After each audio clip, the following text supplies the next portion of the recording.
नमस्कार मित्रांनो, मी गिरीश भोसले. मित्रांनो, आज आपण या व्हिडिओमध्ये घर बसल्या बांधकाम कामगार रिन्युअलचा फॉर्म ऑनलाईन कसा भरायचा याबाबत आपण संपूर्ण माहिती या व्हिडिओमध्ये स्टेप बाय स्टेप पाहणार आहोत. आता हा फॉर्म भरण्यासाठी तुम्हाला कोणत्याही एजंटकडे जाण्याची गरज नाही. हा फॉर्म तुम्ही घर बसल्या अगदी तुमच्या मोबाईलच्या किंवा कम्प्युटरच्या सहाय्याने सहजरित्या भरू शकता. आता हा फॉर्म भरण्यासाठी तुम्हाला 90 दिवसाचे प्रमाणपत्र कसे मिळवायचे आहे आणि त्याच्यावरती माहिती कशी भरायची आहे, त्याच प्रमाणपत्रावरील माहिती तुम्हाला ऑनलाईन फॉर्म भरत असताना कशी भरायची आहे, याच्यामध्ये तुम्हाला अपॉइंटमेंट तारीख कशी बुक करायची आहे, अपॉइंटमेंट लेटर कसं प्रिंट करायचं आहे आणि हे रिन्युअल तुमचं किती दिवसात मंजूर होणार आहे याचबाबत आपण संपूर्ण माहिती या व्हिडिओमध्ये स्टेप बाय स्टेप पाहणार आहोत. तर व्हिडिओ अत्यंत महत्त्वाचा असून व्हिडिओ शेवटपर्यंत नक्की पहा. चॅनलवरती पहिल्यांदाच आला असाल तर चॅनलला सबस्क्राईब करून नक्की ठेवा, जेणेकरून असेच महत्त्वपूर्ण व्हिडिओ मी तुमच्यासाठी आणू शकतो. चला तर मित्रांनो, व्हिडिओ सुरू करूया.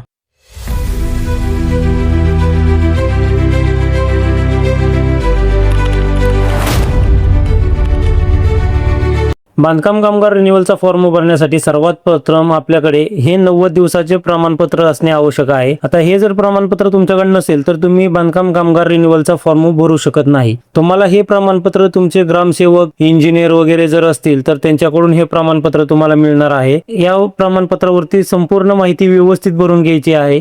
आता फॉर्म भरण्यासाठी आपल्याला वेबसाईट वरती यायचं आहे. या वेबसाईटची लिंक मी डिस्क्रिप्शन बॉक्स मध्ये पण दिलेली आहे. आता या वेबसाईट वरती आल्यानंतर इथे भरपूर ऑप्शन तुम्हाला पाहायला मिळत आहेत. आता याच्यामधून 3 नंबरचं ऑप्शन आपल्याला सिलेक्ट करून घ्यायचं आहे, कंस्ट्रक्शन वर्कर ऑनलाईन रिन्युअल. आता या ठिकाणी पुढे आल्यानंतर सिलेक्ट ऍक्शन, याच्यामधून तुम्हाला नवीन रिन्युअल करायचं आहे का रिन्युअल अपडेट करायचं आहे ते तुम्हाला या ठिकाणी सिलेक्ट करून घ्यायचं आहे. आता या ठिकाणी आपण हे नवीन रिन्युअल करत आहोत, त्यासाठी न्यू रिन्युअल याच्यावरती आपल्याला क्लिक करायचं आहे. आता या ठिकाणी तुम्हाला तुमचा रजिस्ट्रेशन नंबर टाकून घ्यायचा आहे. आता जर तुमच्याकडे तुमचा रजिस्ट्रेशन नंबर नसेल तर तुम्हाला मेन पेज वरती यायचं आहे. तर या ठिकाणी आल्यानंतर तुम्हाला सर्वात लास्टला एक ऑप्शन आहे कंस्ट्रक्शन प्रोफाइल लॉग इन, याच्यावरती आपल्याला क्लिक करून घ्यायचं आहे. आता या ठिकाणी क्लिक केल्यानंतर हे नवीन फॉर्म भरते वेळी जो तुम्ही आधार नंबर दिला होता तो आधार नंबर तुम्हाला या ठिकाणी टाकून घ्यायचा आहे. या ठिकाणी जो तुम्ही तुमचा मोबाईल नंबर दिला होता तोच मोबाईल नंबर या ठिकाणी टाकून घ्यायचा आहे. आता ही माहिती भरून घेतल्यानंतर प्रोसीड टू फॉर्म याच्यावरती आपल्याला क्लिक करायचं आहे. तुम्ही जो मोबाईल नंबर रजिस्ट्रेशन केला होता त्याच्यावरती एक ओटीपी येईल, तो ओटीपी तुम्हाला या ठिकाणी टाकून घ्यायचा आहे आणि व्हॅलिडेट ओटीपी याच्यावरती आपल्याला क्लिक करायचं आहे. आता या ठिकाणी तुम्हाला तुमचे प्रोफाइल लॉग इन होईल. आता या ठिकाणी आल्यानंतर इथे रजिस्ट्रेशन नंबर, हा रजिस्ट्रेशन नंबर आपल्याला त्या ठिकाणी लागणार आहे. आता इथून तुम्ही कॉपी करून घ्या किंवा याचा फोटो काढून घ्या. आता या ठिकाणी आल्यानंतर तुम्हाला इथे जो तुमचा रजिस्ट्रेशन नंबर असेल तो तुम्हाला या ठिकाणी टाकून घ्यायचा आहे. रजिस्ट्रेशन नंबर टाकून घेतल्यानंतर प्रोसीड टू फॉर्म याच्यावरती आपल्याला क्लिक करायचं आहे. या ठिकाणी कामगाराचे नाव, त्यांचा आधार नंबर, या ठिकाणी मोबाईल नंबर, त्यांची जन्मतारीख, ही संपूर्ण माहिती आपल्याला या ठिकाणी पाहायला मिळणार आहे. आता ही संपूर्ण माहिती पाहून घ्या आणि थोडंसं खाली यायचं आहे. आता या ठिकाणी खाली आल्यानंतर details of the 90 days working certificate म्हणजे 90 दिवसाच्या कामकाजाच्या दाखल्याचा तपशील, हा तपशील आपल्याला या ठिकाणी व्यवस्थित टाकून घ्यायचा आहे. आता या ठिकाणी कामगाराच्या कामाचे स्वरूप, जे तुम्ही तुमच्या 90 दिवसाच्या प्रमाणपत्रावरती जे कामाचे स्वरूप टाकले आहे ते तुम्हाला या ठिकाणी सिलेक्ट करून घ्यायचं आहे. आता या ठिकाणी आल्यानंतर जारी करणाऱ्याचा प्रकार, आता हे 90 दिवसाचे प्रमाणपत्र तुम्हाला कोणी दिलं आहे, कॉन्ट्रॅक्टरने दिलं आहे, ग्रामसेवकने दिलं आहे, कॉर्पोरेशन महानगरपालिकेतून मिळालं असेल का नाका कामगार यांच्याकडून मिळालं आहे. ज्यांच्याकडून तुम्ही हे प्रमाणपत्र घेतलेलं असेल ते तुम्हाला या ठिकाणी सिलेक्ट करून घ्यायचं आहे. जारी करणाऱ्याचा नोंदणी क्रमांक, नोंदणी ज्यांच्याकडून तुम्ही हे सर्टिफिकेट घेतलेलं आहे त्यांचा रजिस्ट्रेशन नंबर या ठिकाणी तुम्हाला टाकून घ्यायचा आहे. आता हा रजिस्ट्रेशन नंबर, जावक क्रमांक, जावक दिनांक, त्यांचं नाव, जिल्हा, तालुका, आता ही सर्व माहिती तुम्हाला हे जे 90 दिवसाचे प्रमाणपत्र घेतले होते त्याच्यावरती ही सर्व माहिती तुम्हाला या ठिकाणी पाहायला मिळणार आहे. इथे पहा, इथे जावक क्रमांक आहे, या ठिकाणी पुढे जावक दिनांक आहे, या ठिकाणी त्यांचं नाव, त्यांचा रजिस्ट्रेशन नंबर, त्यांचा तालुका, गाव, मोबाईल नंबर, ही सर्व माहिती तुम्हाला या ठिकाणी पाहायला मिळणार आहे. आता हीच माहिती आपल्याला या ठिकाणी व्यवस्थित भरून घ्यायची आहे. आता या ठिकाणी जारी करणाऱ्याचा नोंदणी क्रमांक, जो त्यांचा रजिस्ट्रेशन नंबर असेल तो तुम्हाला या ठिकाणी व्यवस्थित टाकून घ्यायचा आहे. 90 दिवसाच्या प्रमाणपत्रावरती जो जावक नंबर असेल तोच तुम्हाला या ठिकाणी टाकून घ्यायचा आहे. या ठिकाणी तुम्हाला इथे ज्या दिवशी हे तुम्हाला 90 दिवसाचे प्रमाणपत्र देण्यात आले आहे त्या दिवसाची तारीख तुम्हाला या ठिकाणी सिलेक्ट करून घ्यायची आहे. आता या ठिकाणी तुम्हाला कॉन्ट्रॅक्टर, इंजिनियर यांचे तुम्हाला नाव टाकून घ्यायचे आहे. या ठिकाणी तुम्हाला त्यांचं नाव इंग्लिश मध्ये टाकून घ्यायचं आहे, तेच नाव खाली ऑटोमॅटिक मराठीमध्ये येईल.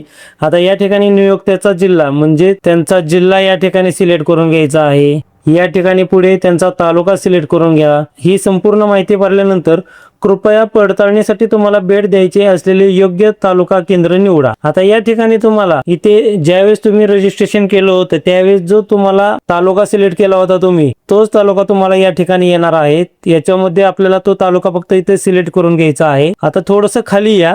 आता या ठिकाणी तुम्हाला 90 दिवसाचे प्रमाणपत्र इथे अपलोड करून घ्यायचं आहे। त्याची साईज ही कमीत कमी 2 MB च्या आतमध्ये पाहिजे। आता अपलोड करण्यासाठी आपल्याला चूज फाईल याच्यावरती क्लिक करून घ्यायचं आहे। ज्या ठिकाणी तुम्ही हे प्रमाणपत्र तुमच्या कम्प्युटरमध्ये किंवा डेस्कटॉपवरती ठेवलेलं असेल तिथून तुम्हाला हे सिलेक्ट करून घ्यायचं आहे।